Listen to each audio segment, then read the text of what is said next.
Ou Yom Tov, Shioule Kameshayed. Et Riave Avda. Et pendant Yom Tov, on a demandé à Rabbi Ami comment ça s'est passé le cas de ce moum. Est-ce que ce Rabbi Ami, il a posé la question au Cohen, il dit, dis-moi, tu as fait exprès de lui faire un moum à l'animal ou l'animal il a eu un défaut tout seul?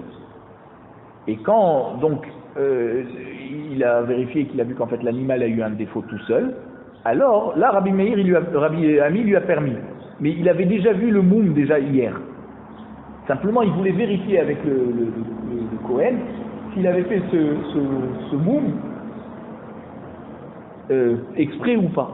Donc la vérification technique, on va dire, du moum, elle avait été faite déjà Erev Yom Tov.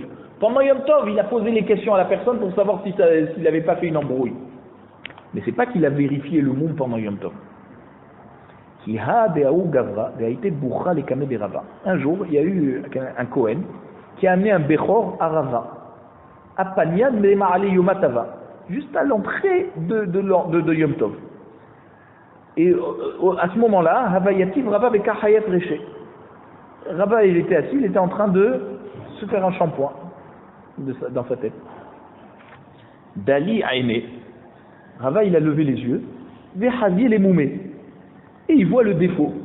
Maintenant, il n'avait pas le temps de regarder comment le moum est arrivé. Amarle Zilaïdna Vetamaha. Il dit, bon, ok, j'ai vu le moum, maintenant, va, rentre chez toi et reviens me voir demain. Qui a les mahar, quand le lendemain, le Kohen est venu, Amar, Rava, il lui dit comme ça, Hechi Arvaouda, comment tu as trouvé ce moum sur l'animal? Amarle Hava Shadian Sa'ari Behargisa Behutsa. Il y avait des Sa'ari, ça veut dire des séorim, de l'orge, qui étaient jetés d'un côté de la barrière. Et le Bechor, il était de l'autre côté de la barrière. Les Mechal. Et quand le Bechor, le pauvre, il a voulu manger, il a rentré sa tête dans les ronces de la barrière, d'accord, l'ancêtre des barbelés, quoi. Ufarte Hutsa Lisvate. Et il y a une épine qui lui a déchiré la lèvre. Et ça, c'est un moum kavoua. Amarle, Dilma Atgaramtle. Il dit, peut-être c'est toi qui as fait exprès de lui faire le moum, comme ça tu peux le manger. Et alors, si tu as fait exprès, alors c'est assourd, tu peux plus lui faire un shrita. Amarle l'eau. Il dit, pas du tout. J'ai pas laissé exprès des séorim de l'autre côté d'une chose pour qu'il rentre sa tête et qu'il se fasse le moum. Non, c'était comme ça le cas. Et d'où on sait qu'on n'a pas le droit de faire un moum exprès, ça veut dire de provoquer une situation où l'animal va se faire un moum tout seul. Ou menatemra digrama, pardon. D'où tu as appris qu'on n'a pas le droit d'entraîner une situation pour que l'animal se fasse un défaut tout seul? Détania, parce qu'on a une braïta. Il y a écrit Moum loyebo. Là-bas, on parle dans Vaïkra Kafbet, Pasuk Kafalef, on dit Veish ki yakriv zevar chez la mine, quelqu'un qui amène un korban, Tamim yé le ratson. Il faut qu'il soit chalem.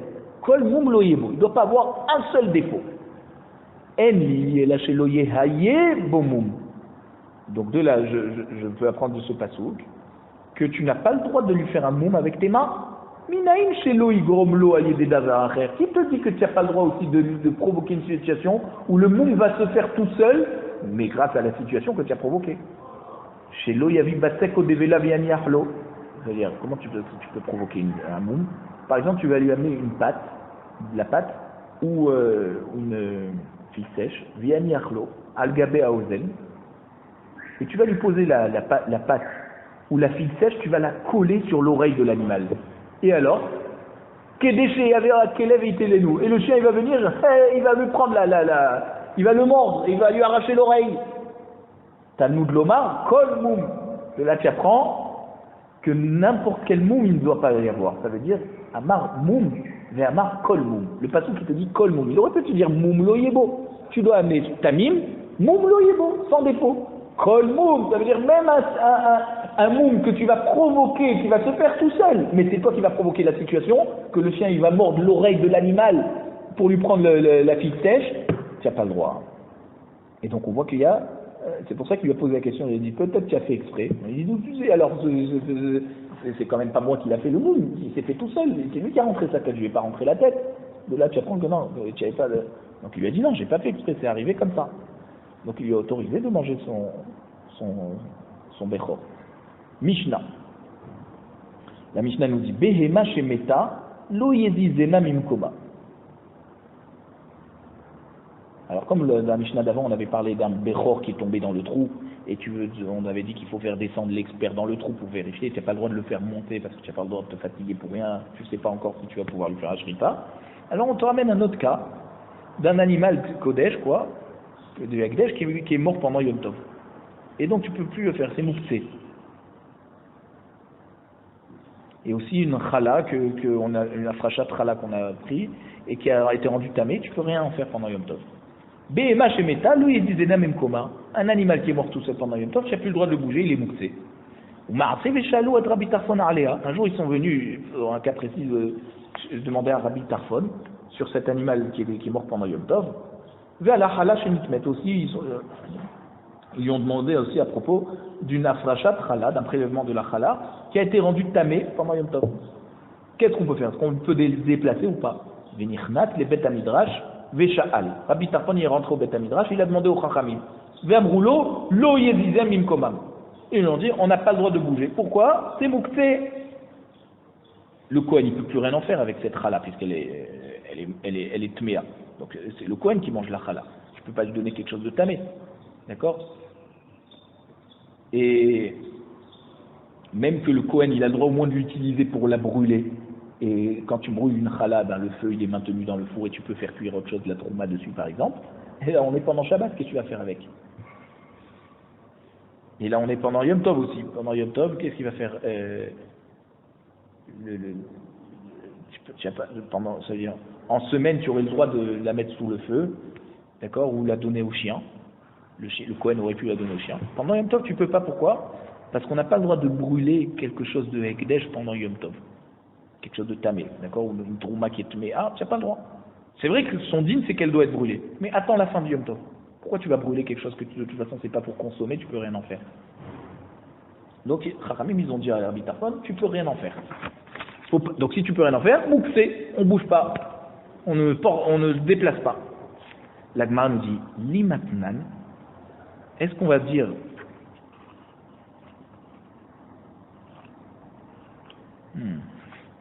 Limatnan stama de loke Rabbi Shimon. Est-ce qu'on va dire que peut-être cette Mishnah ne va pas comme Rabbi Shimon? Détania, Rabbi Shimon Omer, Rabbi Shimon nous a dit, d'accord, on a une braïta qui nous dit, Mehatrin et adlouin ifne abehema. On a le droit de couper pendant Shabbat, donc une courge qui a été bien sûr cueillie et rêve Shabbat. On a le droit de la couper en morceaux devant la behema pour qu'elle puisse la manger. Ça ne s'appelle pas une fatigue inutile. C'est pour ça qu'on t'a donné l'exemple d'une courge qui est grosse, tu vois. On a le droit aussi de couper en morceaux un animal qui est mort. Même qu'il est mort pendant Shabbat, on a le droit de le couper pour donner à manger au chien. Rabbi Shimon, il pense qu'il n'y a pas de mouktsé. Rabbi Yehuda Omer, im lo haïta nevela merev Shabbat, asura. Si cet animal était encore vivant à l'entrée de Shabbat, et qu'il est mort pendant Shabbat, eh ben il est mouktsé, c'est assour. Même pour le couper pour les chiens, tu n'as pas le droit.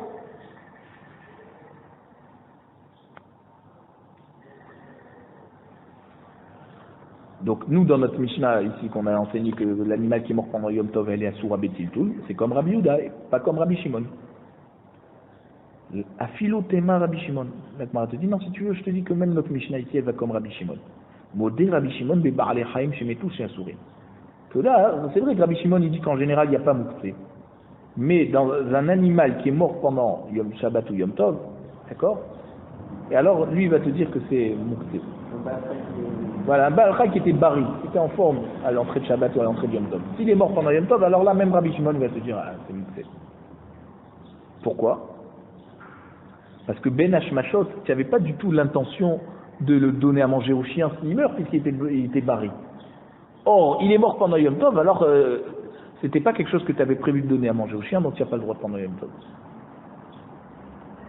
Et quand on sait que Rabbi Shimon il te permet de couper en morceaux une Behema Nevela et de la donner à manger au chien, même si elle est morte pendant Yom Tov, c'est quand elle était déjà en danger à l'entrée de Yom Tov, qu'elle était déjà sur le point de mourir. Donc déjà, tu as dit, bon, allez, si elle meurt pendant Yom Tov, je la donnerai à manger au chien. Hanicha les Mar Baramemar Mishmede Rava. Donc c'est logique d'après Mar, le fils de Amemar, qui a dit au nom de Rava. Des Amar Modé ya Rabbi Shimon Bebale Haim Shemetu Shasurim. Shapir, celui qui a dit que Rabbi Shimon est d'accord que les animaux qui sont bri'im, qui sont morts pendant Shabbat, alors ceux-là ils sont muktzé. Là je comprends, c'est bien de me dire que notre Mishnah, quand elle te dit un animal qui est mort, tu n'as pas le droit de le bouger. Parce que là Rabbi Shimon il va te dire que c'était une BMA qui était bri'a, qui était en forme, qui était saine, en bonne santé. Alors c'est pour ça que si elle est morte pendant Yom Tov, alors là même Rabbi Shimon il te dit tu la bouges pas. Et là les marbarés de Rabbi Yosef Mishme de Rava de Amar Halouk ya Rabbi Shimon afilou beba alechaim shemetu shemutarim. D'accord? D'après Marba, le fils de Rabbi Yosef, au nom de Rava, qui te dit que lui il comprend que Rabbi Shimon est cholek sur Rabbi Yehuda, même sur des animaux qui sont bri'im, il va te dire, même s'il était bari, du moment où il est mort pendant Yom Tov, alors tu donnes à manger au chien. Maïka les Mémar, qu'est-ce que tu vas pouvoir expliquer notre Mishnah qui nous dit qu'on ne peut pas le bouger? Comment tu dis que notre Mishnah elle va comme Rabbi Shimon? Lui Rabbi Shimon il te dit même un animal bari qui est mort pendant Yom Tov, tu as le droit de le donner au chien. Et notre Mishnah ici, c'est une contradiction puisqu'elle te dit un animal qui est mort, tu n'as pas le droit de le toucher, Birlal. Alors c'est sûr que Rabbi Shimon ne peut pas aller dans notre Mishnah si on explique la Mishnah comme... si on explique la vie de Rabbi Shimon comme Marbéré de Rabbi Yosef. Alors il te dit non, Targumaz de Aïri Bebehemat Kadashim. Il te dit notre Mishnah, de quoi elle parle? D'une Behema du Hekdesh, pas une Behema Stam.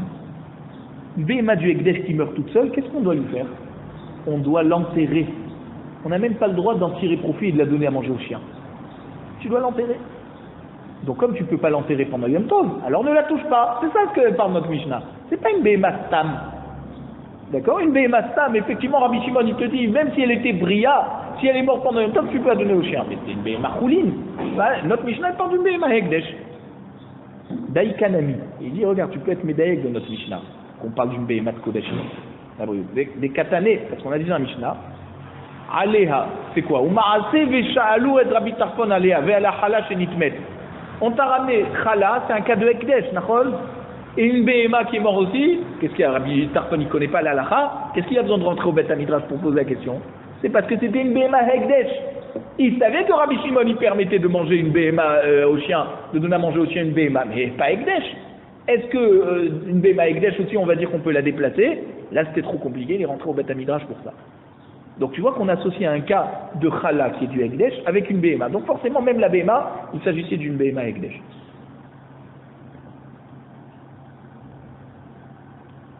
D'accord? Ma Chala dikdisha, af Behema dikdisha. D'accord? De même que la Chala, elle a une Kdusha, comme la Trouma.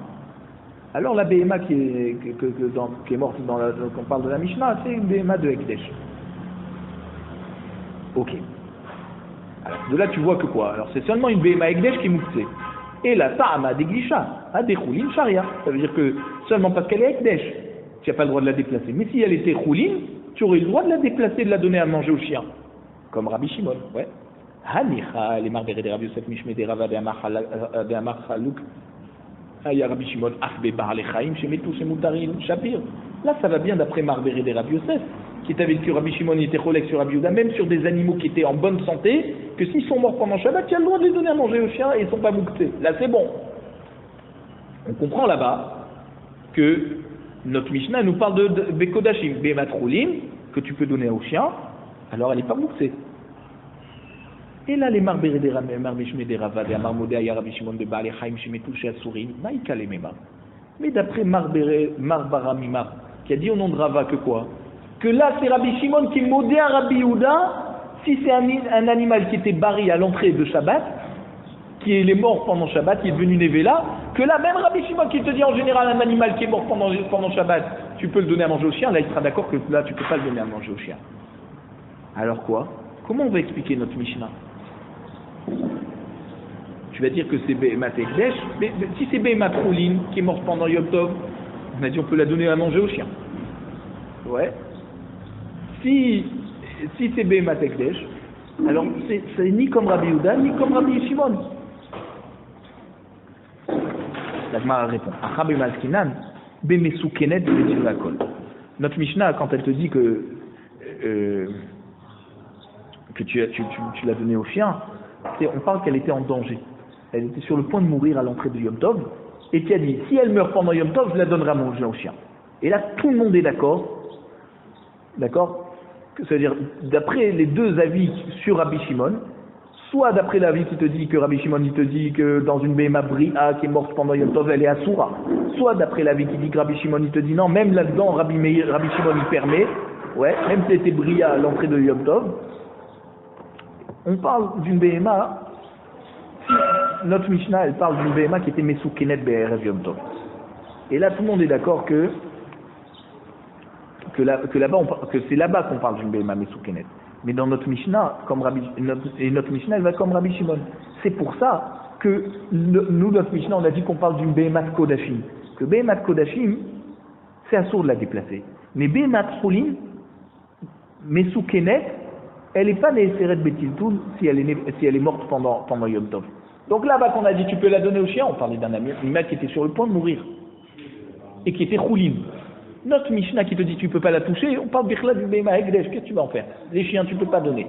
D'accord? Donc ça sert à rien de savoir si elle était bria ou malade à l'entrée de Yom Tov. De toute façon ça aurait eu aucune incidence sur ton utilisation pendant Yom Tov. C'est une Behema Hekdesh, elle est morte pendant Yom Tov, c'est fini, c'est mouktsé jusqu'à la fin de Yom Tov. Mishnah. En nimnim ala behema lechatchila beyom tov. Aval nimnim alea me'erev Yom Tov. Alors, vous savez que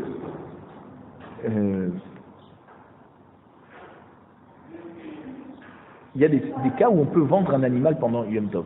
Bien sûr, il ne faut pas que ça paraisse comme une vente. Alors, par exemple, plusieurs personnes qui vont chez le boucher et ils choisissent un animal. D'accord? Ils discutent du prix avec lui. Chacun est d'accord de payer sa part pour la viande, selon le morceau de viande qu'il va recevoir. Comment on a le droit de faire ça pendant Yom Tov? Khatrila ou B'di'avad? Alors la Mishnah te dit d'abord, En nimlin ala be'lamna le Khatrila. C'est pas pendant Yom Tov que tu te réveilles et que tu dis, voilà, on va être 10 personnes et on va aller chez le boucher, Yom Tov. On n'a pas le droit de prévoir un nombre pendant Yom Tov. Aval nimlin alea me'erev Yom Tov. On a le droit de se constituer un groupe Erev Yom Tov. D'accord? Et pendant Yom Tov, le boucher te fait la shrita par rapport à la BMA qui correspond à ce que tu as besoin. Sans parler d'argent. Maintenant, si on n'a pas fait de groupe Erev Yom Tov, on arrive pendant Yom Tov et on prend une BMA au pif chez le boucher. Veshochatim et on lui fait la shrita, ou mechakim benehem et on partage entre nous. Et la Gemara, elle va expliquer comment on va payer le moucher après Yom Tov. On ne se constitue pas un groupe. Maintenant, si on ne s'est pas constitué un groupe, alors si on s'est constitué un groupe Erev Yom Tov, on a le droit d'aller pendant Yom Tov choisir la BMA qui correspond à notre groupe. Mais si on ne s'est pas constitué un groupe pendant Yom Tov, Erev Yom Tov, alors pendant Yom Tov, on n'a pas le droit de choisir en fonction de... On choisit une BMA et ensuite on la partage. Alors il m'a dit, Maï et Mimim, qu'est-ce que ça veut dire? Les Khatrila ne se pas constituer un groupe pendant Yom Tov. Amaru la marche Shmuel, En Poskim Damim les Khatrila la BMA Yom Tov. C'est pas qu'on n'a pas le droit de se constituer un groupe. On n'a pas le droit de fixer le prix de l'animal pendant Yom Tov. C'est-à-dire, on arrive à 5 comme ça chez le boucher, on lui dit vends-nous une vache qui coûte 5 dinarim. Comme ça, chacun payera un dinar et c'est facile à calculer. Là, c'est un sourd il sourd de cas ou même cas. Quand c'est qu'on a le droit pendant Yom Tov, Hechiavid, alors comment tu fais? Comment tu fais quand on a dit dans la Récha, ouais, dans la Récha, on a dit Nini Malem Erev Yom Tov, Veshochatim Mechalkim Benem. Donc ça veut dire quoi? On a dit qu'on a le droit de faire la shrita et de partager, oui, sans parler d'argent. Et Chiavid, comment le lendemain on va pouvoir savoir combien coûtait la BMA? Amarav Mevishte Behemot ou Ma'amidan Zoetzelzo. Avant la shrita, il amène 2 animaux qui sont égaux. Et il les met un à côté de l'autre. Veomer, zo kazo. D'accord? Je veux une BMA comme celle-là. Et ensuite, le lendemain, Tu vas au marché avec l'autre BMA, tu dis je veux celle-là comme celle-là. La deuxième BMA que tu lui as pas fait Shrita, le lendemain tu vas au marché et tu regardes combien elle coûte. Et rétroactivement, tu sauras combien elle a coûté la BMA que tu lui as fait la Shrita pendant Yom Tov. D'accord? Et en fonction de la somme que tu auras trouvée, forcément, on partagera d'accord, l'argent. Tanya Nami Achi, une braïta qui vient confirmer ce que dit Shmuel. Lo yomar adam la havero hareni aimcha besela. Un homme, il n'a pas le droit de dire à son copain, pendant Yom Tov, je fais partie, ça veut dire, je me compte avec toi sur cette BMA pour te prendre de cette BMA de la viande qui coûte un sela. Pareil, tu n'as pas le droit de dire hareni imcha beshtaim. D'accord, je vois mon copain qui est en train d'acheter une vache, ça veut dire qu'il est en train d'aller chez le boucher qui va lui faire la shrita pour une vache. Il dit, tu sais quoi, moi j'ai pas les moyens d'acheter toute une vache, je te prends 2 slaim, c'est-à-dire de la viande pour une valeur de 2 slaim de cette vache que tu vas lui faire la shrita. T'as pas le droit. Aval au merlot, areni imcha les mertza velishlish velirvia. Tu as le droit de lui dire, je suis avec toi pour la moitié de cette vache, ou pour un tiers, ou pour un quart de cette vache. Là on ne parle pas d'argent. Il n'a pas dit un là, 2 là. Donc ça s'appelle pas Mekach ou Melka. Je partage avec toi de moitié la BMA. Ce qui vaudra, ce qu'on aura calculé le lendemain, je payerai, mais on ne parle pas d'argent. D'accord? Donc on a le droit, donc on voit que quoi? Qu'on n'a pas le droit de ce qui est interdit pendant Yom Tov, de compter, c'est mamash le prix de la BMA. Tu as le droit de participer de constituer un groupe de personnes qui vont acheter, à condition que chacun se soit défini sa part dans l'animal, pas le prix de sa part. Un il dit moi je veux un tiers, l'autre il dit moi j'ai besoin que d'un quart, l'autre il dit moi aussi un quart, on s'arrange comme ça. Mais de prix, tu n'as pas le droit.